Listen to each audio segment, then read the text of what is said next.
শুভ দুপুর বন্ধুদের, আসসালামু আলাইকুম। এখন 1:45, মার্কেট আরও 45 মিনিট বাকি আছে। আমরা এই মুহূর্তে 96.53 পয়েন্টস পড়তে দেখছি, আর 5919 পয়েন্টে বাজার চলে এসছে। 6000 পয়েন্টের বড় ধরনের মাইল ফলক, সেটা ওভারকাম করে অনেক নিচে পড়ে গেল।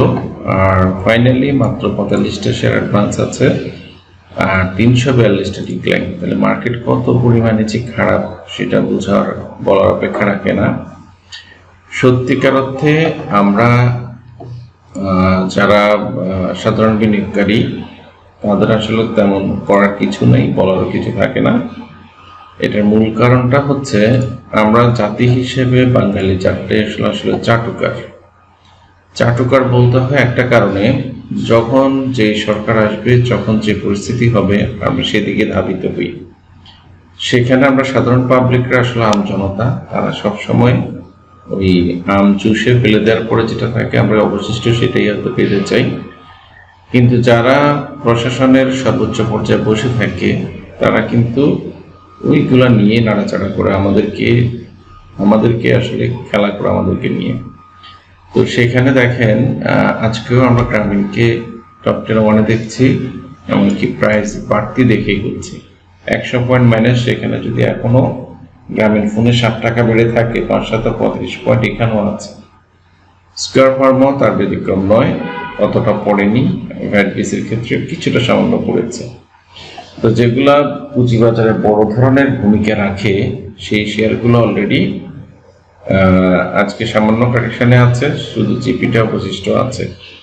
তাহলে আমাদের ডক্টর মোহাম্মদ ইউনূস সর্বজন সম্মানিত একজন ব্যক্তিত্ব। আমরা গ্রামীণ ফোনের ব্যাপারে আমরা সবকিছুই জানি। এখন উনি ক্ষমতায় আছেন, যেটার কারণে ওই শেয়ারটাকে নিয়েই আমাদের পুঁজিবাজার টানতে হবে। এই ধ্যান ধারণা থেকে যতক্ষণ বেরিয়ে আসতে না পারবে, ততক্ষণ পর্যন্ত আমরা আসলে পুঁজিবাজারকে এরকম অস্বাভাবিক অবস্থা দেখতে পাবো। তো বড়াই করে বলার দরকার নাই, আর বলাও ভালো না। আমি 3 নম্বর ক্যান্ডেল যেদিন হলো, সেদিনও কিন্তু বৃহস্পতিবার ছিল, বলেছি, গতকালকে তো বলেছি এটা কারেকশন হয়েছে। কারেকশনের সেন্টিমেন্ট আজকে এই ক্যান্ডেলটা মোটামুটি এনগালফ করে ফেলেছে।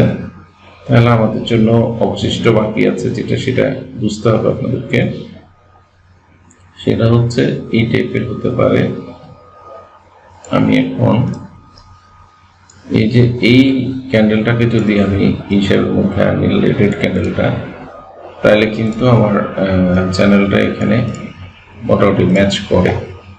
তো সে ম্যাচিং করলে তাহলে আমরা কি হতে পারে, আমরা এগিয়ে দিই ক্যান্ডেলটাকে, যেখানে কি আমার আগে পিছিয়ে যেটা মেনটেন করা যায় সেটা না হয় করলো না, সেটা এখন ম্যাটার করে না।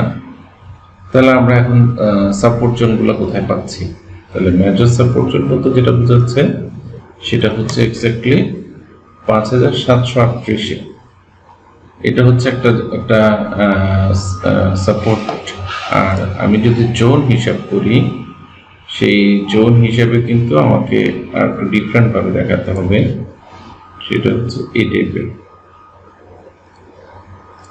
এখন কিন্তু ছোটখাটো, যেহেতু ক্যান্ডেল বড়ভাবে উঠছে, তাহলে আমাকে ছোট্ট একটা পরিসরে আসলে আটকায় রেখে লাভ নাই। আমাকে জোন হিসাব করতে হচ্ছে 5624 থেকে 5738, এই 100 পয়েন্টের মধ্যে। আমরা প্রত্যাশা করছি বাজার হয়তো এই জায়গাটার মধ্যে চলেও আসতে পারে। আগে একটু আসুক, তারপরে আবার নতুন বিনিয়োগের জন্য চিন্তা করবেন। আমরা যারা ফলো করে নিশ্চয়ই ওরা গতকালকে শেয়ার সেল করতে পেরেছেন, আর যারা তামাশা দেখছেন তারা তামাশা দেখেন। আমি আবার সন্ধ্যায় আসবো বিস্তারিত নিয়ে। আপনাদের একটুকু থাকি। ধন্যবাদ।